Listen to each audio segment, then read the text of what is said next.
Hey. So, as you can see, I have the board game Axis and Allies in front of me. Axis and Allies is definitely one of my favorite board games of all time. Actually, it's my favorite board game of all time. I love history, I like wargaming, and Axis and Allies takes both of those and, well, makes a pretty neat package.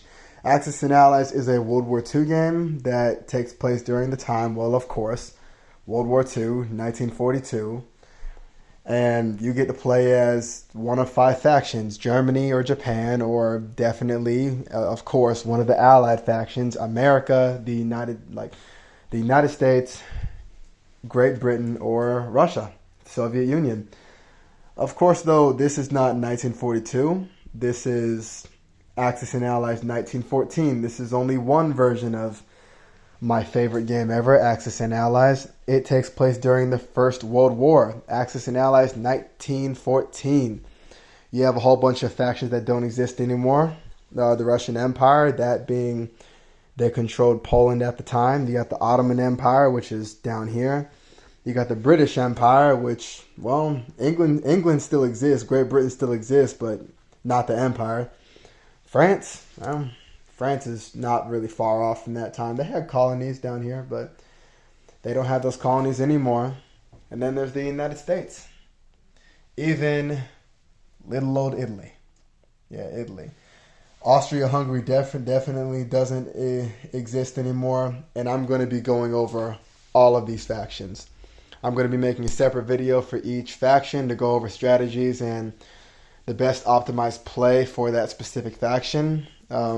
I think the United States is really the most interesting and the easiest, but it's just because there are so many ways this game can go that makes playing the United States interesting to me, just to me personally.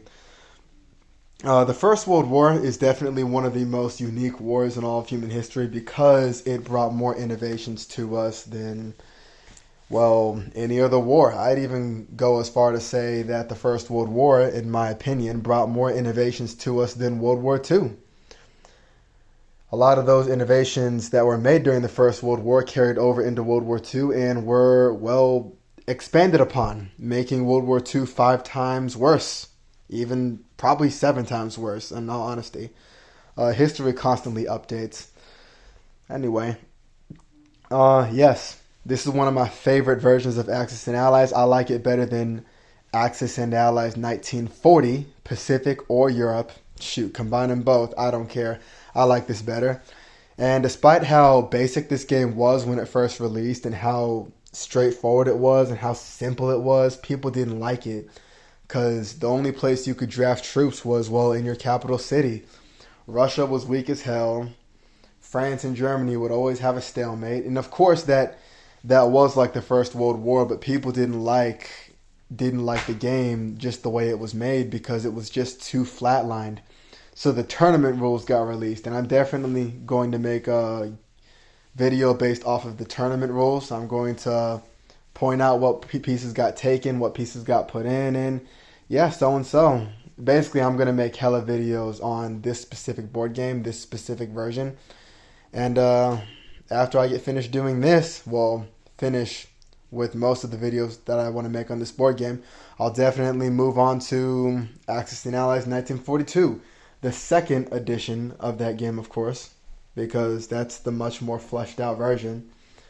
And yes, strategies. Definitely will be going over strategies.